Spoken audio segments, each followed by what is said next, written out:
जय हिंद दोस्तों, एक बार फिर से स्वागत करता हूँ हमारे यूट्यूब चैनल एग्रो स्टडीज़ में। दोस्तों आज की इस वीडियो में बात करेंगे दोस्तों बीएससी एग्रीकल्चर फर्स्ट सेमेस्टर में फंडामेंटल ऑफ एग्रोनॉमी। जी हाँ दोस्तों, फंडामेंटल ऑफ एग्रोनॉमी के मोस्ट इंपॉर्टेंट क्वेश्चन के बारे में बात करेंगे। ठीक है, ये हमारा आज के टॉपिक जो हमारा है वह हमारा हरी खाद के ऊपर है, यानी कि दोस्तों ग्रीन मैन्योर के ऊपर है। आप देखिए आज की इस वीडियो में देख लीजिए क्वेश्चन हमारा क्या पूछ रहा है। हरी खाद की परिभाषा, लाभ एवं हरी खाद देने की विधियों का वर्णन करो। ठीक है, या फिर अथवा पर हमारा दे दिया गया है हरी खाद पर एक निबंध लिखिए। दोस्तों ये हमारा मोस्ट इंपॉर्टेंट क्वेश्चन है, क्योंकि दोस्तों बहुत ही बार एग्जाम में पूछा गया है। ठीक है, तो आप कहीं से भी क्यों ना बिलोंग कर रहे हैं, बीएससी एग्रीकल्चर फर्स्ट सेमेस्टर में फंडामेंटल ऑफ एग्रोनॉमी यदि आपका सब्जेक्ट है तो दोस्तों आपके लिए मोस्ट इंपॉर्टेंट है। मैं आपको बता दूं हमारे प्लेलिस्ट में दोस्तों मोस्ट इंपॉर्टेंट क्वेश्चन है। ठीक है, वहाँ से आप लोग अच्छे से देख लीजिएगा। अगर जो आपको वीडियो पसंद आया होगा तो वीडियो को लाइक कर दीजिएगा। ठीक है, तो वहाँ से आप चेकआउट कर लीजिएगा, फिर हमारे प्लेलिस्ट में है। ठीक है, तो दोस्तों आगे चलते हैं। अब देख लीजिए हरी खाद के ऊपर देख लीजिए। अब देखिए हरी खाद किसे बोलते हैं। ठीक है, अब देखिए इधर हमारा कुछ दिया गया, हमारा हरी खाद नाइट्रोजन है का एक बहुमूल्य स्रोत है। जी हाँ दोस्तों, जो हमारी हरी खाद होती है वो हमारी जो है, जो हरी खाद होती है वह नाइट्रोजन का एक बहुमूल्य, ठीक है, नाइट्रोजन का अत्यधिक स्रोत होती है। ठीक है, इस प्रकार से हरी खाद देने से भूमि में लगभग 40 से 60 किलोग्राम नाइट्रोजन प्रति हेक्टेयर मिलती है। जी हाँ दोस्तों, जो हरी खाद होती है एक बार यदि आप उगा दिए, ठीक है, उसके बाद हम हरी खाद मृदा को दे दिए तो वो हमारी जो मृदा होती है वो 40 से 60 किलोग्राम प्रति हेक्टेयर की दर से नाइट्रोजन को अवशोषित कर लेती है। ठीक है, इस प्रकार से इधर दिया गया है गेहूँ धान फसल चक्र में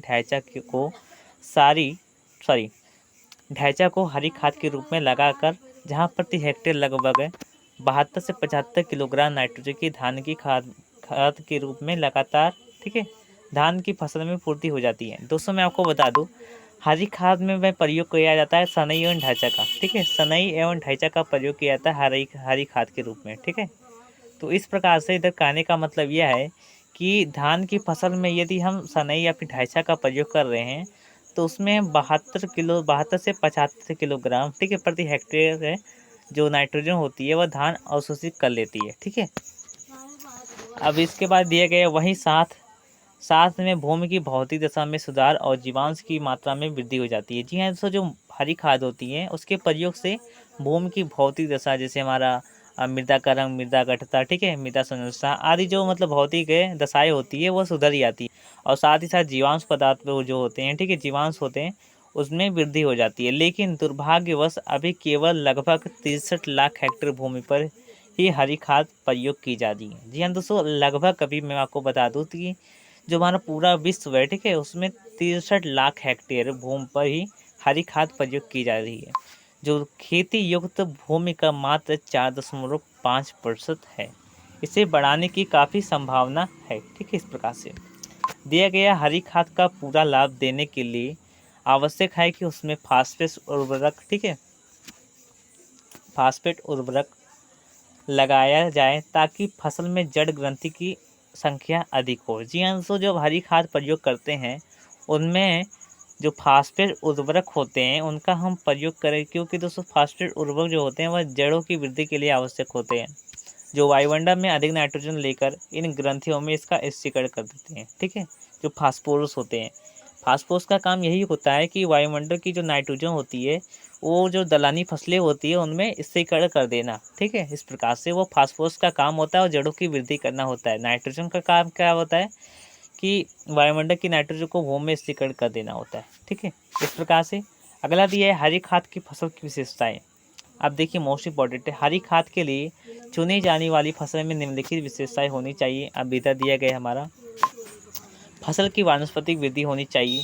ठीक है, वानस्पतिक वृद्धि होनी चाहिए दोस्तों, क्योंकि हरी खाद जिसका हम प्रयोग कर रहे हैं उनमें यदि वानस्पतिक वृद्धि नहीं हो रही है तो दोस्तों जो नाइट्रोजन होगा, ठीक है, वो कम अवशोषित करेगा। ठीक है, जो मृदा होगी, ठीक है, उसमें नाइट्रोजन बनेगा नहीं, और ऊपर से हमारी जो फसल होगी वो अच्छे से ग्रो नहीं कर पाएगी, तथा उसमें अधिक पत्तियाँ हो। जी हाँ दोस्तों, अधिक पत्तियाँ हो।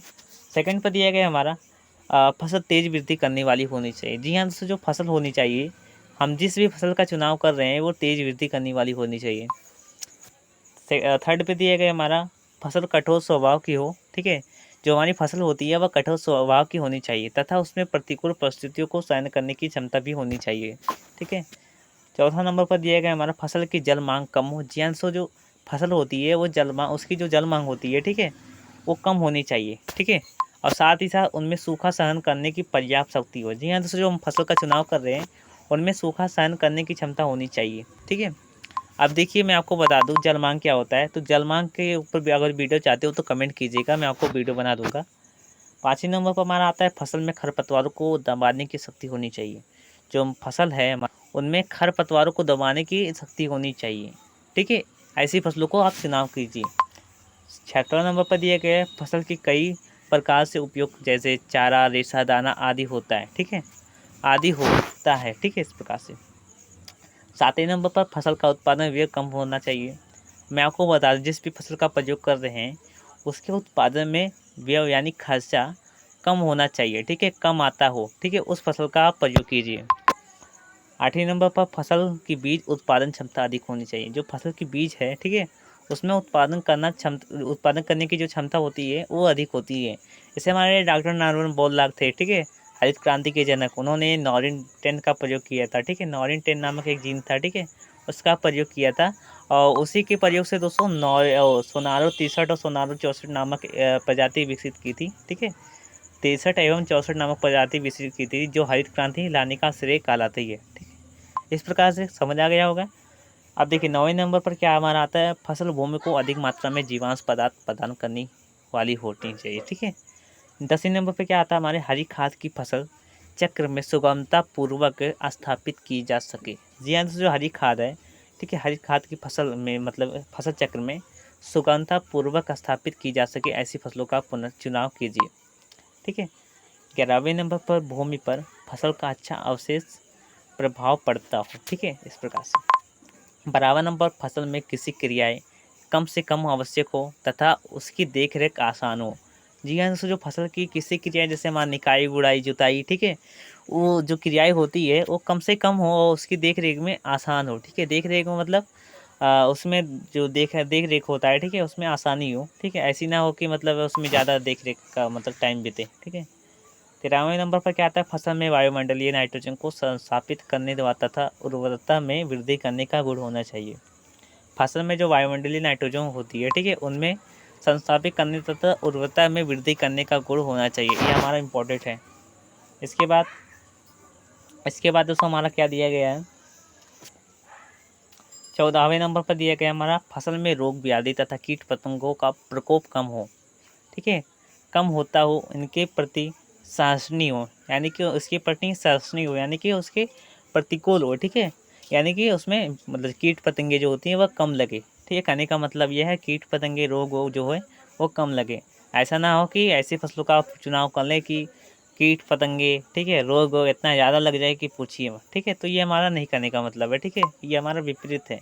15वां नंबर पर क्या आ रहा, अनुपजाऊ तथा कमजोर भूमियों में अच्छी वृद्धि करने की शक्ति हो, ठीक है, अनुपजाऊ का मतलब क्या होता है, जो उपजाऊ ना हो तथा कमजोर भूमियों में, यानी जो कमजोर भूमि है, ठीक है, उनमें वृद्धि करने की शक्ति हो, ऐसी फसलों का चुनाव कीजिए, करने का मतलब यह है। 16वें नंबर पर फसल का बीज सस्ता हो तथा सुविधापूर्वक उपलब्ध हो। जो फसल का बीज है, जिस फसल का प्रयोग कर रहे हैं उसकी जो बीज है, ठीक है, उसकी बीज की क्वालिटी अच्छी होनी चाहिए, लेकिन उसका जो मतलब है रेट है, यानी कि जो हमारी मतलब बीज का जो दाम है, ठीक है, प्राइस है, वो कम होना चाहिए। 17वें नंबर पर फसल की गठी जड़ें वाली होनी चाहिए। जो हम फसल प्रयोग कर रहे हैं, अब देखिए मैं आपको बता दूं, फसल के रूप में यदि आप दलहनी फसलों का प्रयोग कर रहे हैं तो उसकी जो जड़ी होती है वो गहरी जाती है, ठीक है। इसके स्थान पर आप फास्फोरस उर्वरक का भी प्रयोग कर सकते हैं कि जो मतलब है अधिक गहरी जाएगी और जड़ों की वृद्धि होगी, अच्छे से होगी, ठीक है, ताजे सड़ने के उपरांत भूमि को खुला बना सके, ठीक है, इस प्रकार से। 18 नंबर क्या आ रहा है हमारा, फसल कोमल तने वाली हो जो शीघ्र जड़ जाए, ठीक है, सड़ जाए, सॉरी, ठीक है। जो हम फसल का प्रयोग कर रहे हैं उसकी जो तना है हमारी, ठीक है, अब तना इस प्रकार से होता है, नीचे हमारा जड़ होता है, जो हमारा तना है इधर, यह हमारा जो तना है, इसकी जो तना है वो हमारी कोमल होनी चाहिए, ठीक है। कोमल का मतलब समझते ही हो कितना कोमल होना चाहिए। हरी खाद के लाभ क्या क्या आप देख लीजिए। हरी खाद के लाभ हम बता देता हूँ आपको।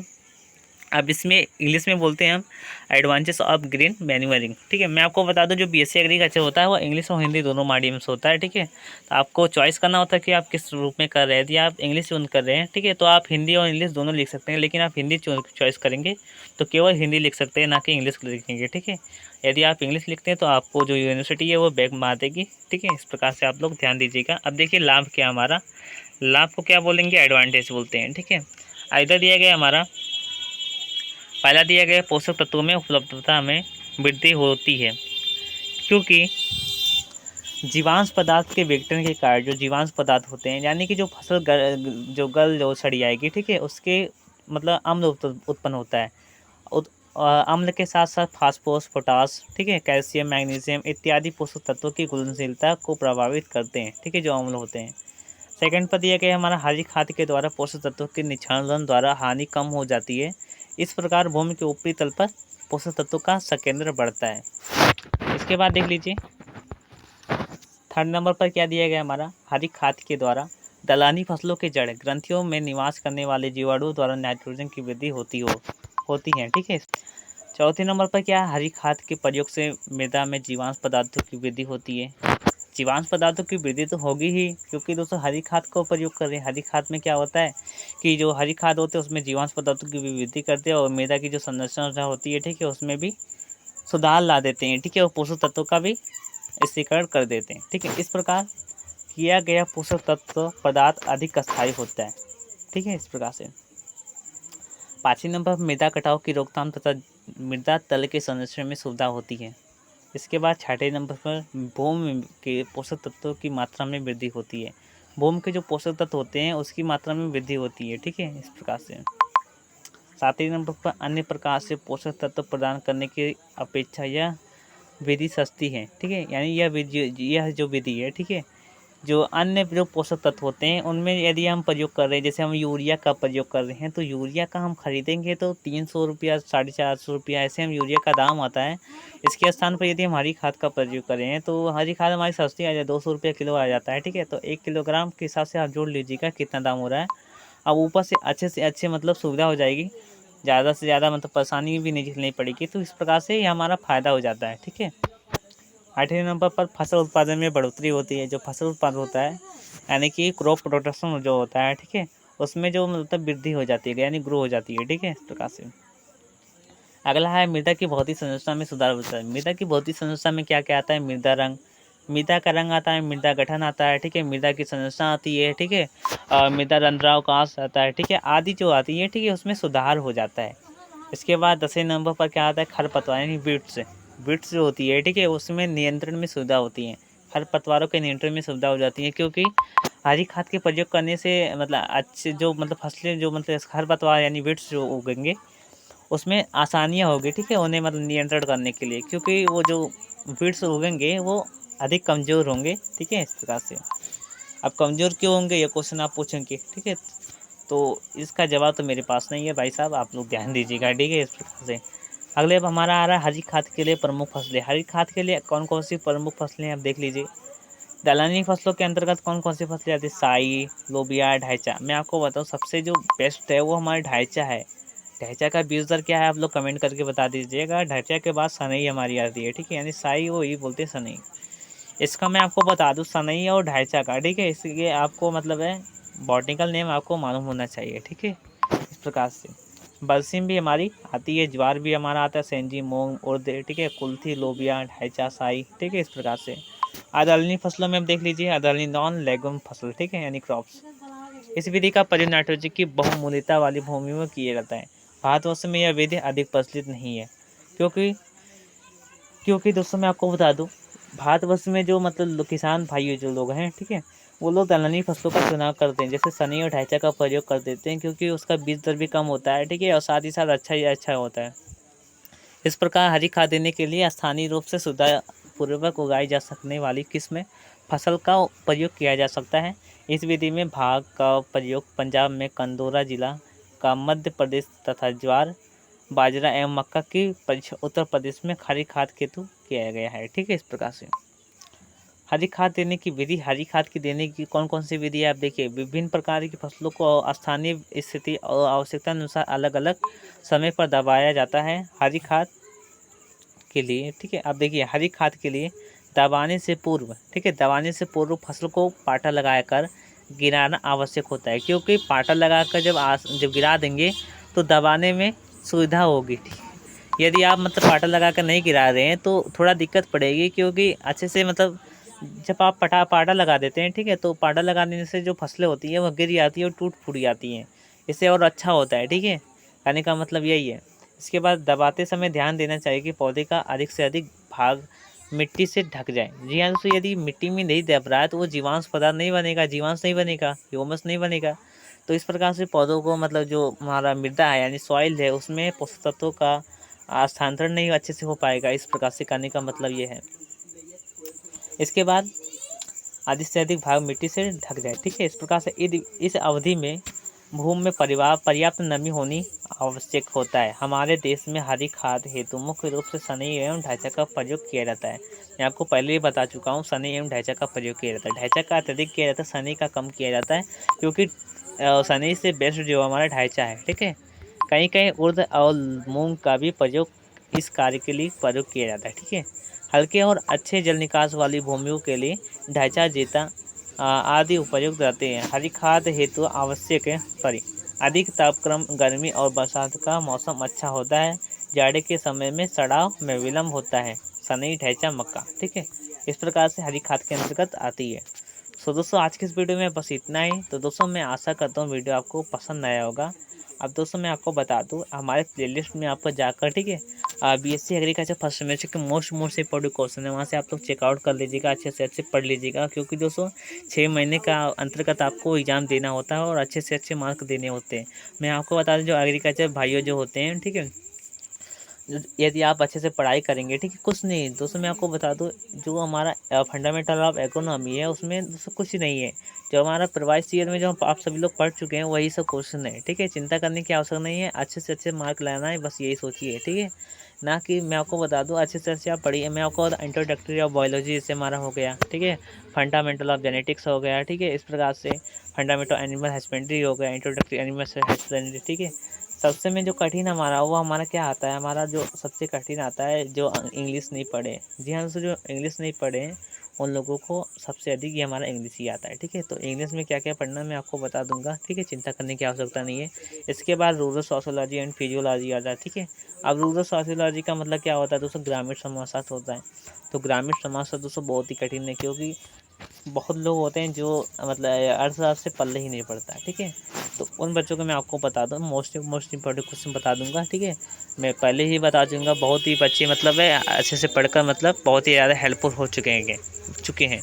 मैं आपको बता दूँ, ये हमारा जो चैनल है ये हमारा सेकंड चैनल है, क्योंकि मैं आपको बता जो हमारा पहला चैनल हो गया था, ठीक है, वो हमारा मतलब है यूट्यूब से जो मतलब रिमूव कर दिया गया था, ठीक है।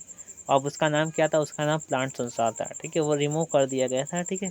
तो इसलिए ये हमारा एक नया चैनल है, ठीक है। सो दोस्तों आज की इस वीडियो में बस इतना ही। जय हिंद, जय भारत। नई वीडियो में मिलते हैं, तब तक के लिए धन्यवाद।